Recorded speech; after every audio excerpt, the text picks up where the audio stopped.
What's up, guys, and welcome. Today we're going to be talking about making room for our blessings. A lot of the time we hear people say, I prayed for this and the blessing came. Now we know in this statement blessings are used as the representation of the manifestation of that which you asked for. But there's this really big faith-based component that reels in the blessings of that which we asked for. And that is preparing or getting ready to receive your blessings. Now, we all unconsciously know this, and we know that this is a law that must be followed to receive our blessings. When you say you're hungry and you want some food, you automatically begin to prepare for that food. You may get up, put clothes on, hop in the car, go to the drive-thru, pull your wallet out, and know what you want before you even ask the people at the drive-thru window. All this in preparation to receive that which you asked for. You went to go line up with it and get ready before it even came. So it's no surprise by the time it's actually in your hand. You know what you were preparing for. When we go to sleep at night, we take that day's clothes off, put our pajamas or whatever it is that we sleep in on, turn the lights off, get under the covers, lay down, and close our eyes before we're even asleep. Why do we do this? Because we know that we're ready to go to sleep, so we prepared for the manifestation of our sleep. Even when we want to buy something, maybe we'll say, yeah, I've been saving up for this car. Why are you saving up? It's because you know that you want this car. So you're building everything that's needed for its arrival. Maybe you sold your previous car. Maybe you're getting your credit straight. Maybe you're already looking online for good deals. Maybe you're showing the pictures to your friends and family, telling them that you want this for your birthday or for Christmas. You're preparing for this vehicle days, weeks, maybe even months before it actually arrives in your life. Now, when it comes to our dreams or how we see ourselves living, it's amazing that a lot of people will say, oh, hopefully if it's in my destiny, maybe one day, oh, I've been praying for, wishing for, hoping for, and all these other words, terms, and excuses that separate us from that mental image or goal we wish to attract into our lives. Today, we're going to be talking about the accelerator that helps you bridge the gap from where you are from where you're at faster. And that magical accelerator is having the faith to get prepared for what you asked for far before it even manifests in your life.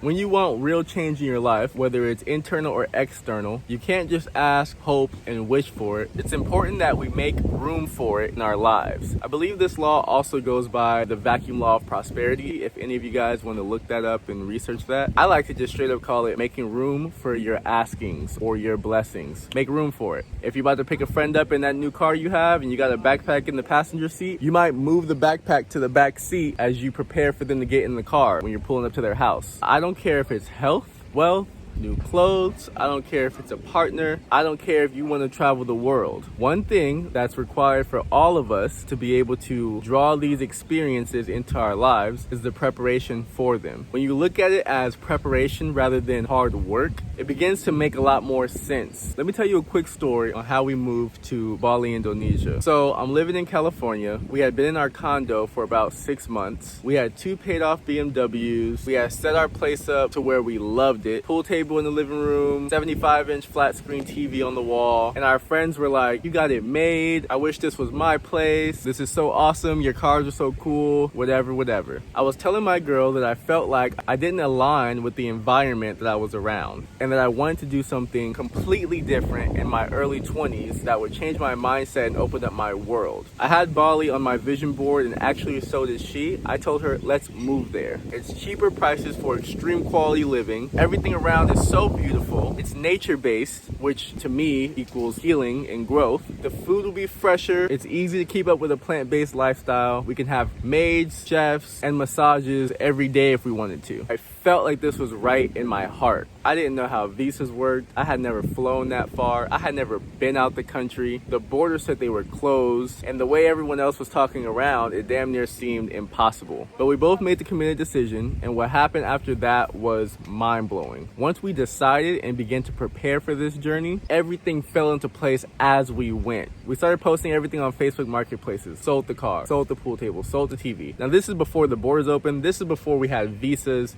This is before anything. Sold our clothes, called our landlord, told her that we were out in the next month or so. As we went, all these little hints and signs began to show us that we were on the right path. Older people who were buying our furniture was telling us, hey, I wish I did what you're doing before I had kids, before I had a mortgage, before I got locked in a long-term job. Man, like, I'm damn near jealous of you. As we sold everything, it came down to the last day. We were painting the walls, getting prepared to turn the keys in the morning. A friend that I hadn't seen in over 3 years had come over to help us paint, vacuum, and clean up things last minute. We had nowhere to go, but we weren't even thinking that far. We had our minds stuck on the vision and we were preparing for our blessing. As soon as she finished painting, she said, hey, where are you guys staying after this? We said, we don't know. She said, well, where I'm staying, there's an extra master bedroom with a pool and private bathroom if you need to stay there for a few days while you guys figure things out. We said, bet, thank you so much, we'll take it. We took our little bags to her house, dropped the keys off in the morning, and now we're in her place, still with no visa, and the borders were still closed. 3 days later, the borders opened and our visa agent responded to us saying she processed them and come out as soon as we possibly can. We bought the next ticket to Jakarta, the capital of Indonesia, and a last minute friend said, hey, this is something I've always wanted to do and I'm trying to do it in my early 20s as well. I'm in. Hopped on the plane with us. We had no idea what to expect. Long story short, we ended up in Bali, Indonesia, and nobody wants to go back.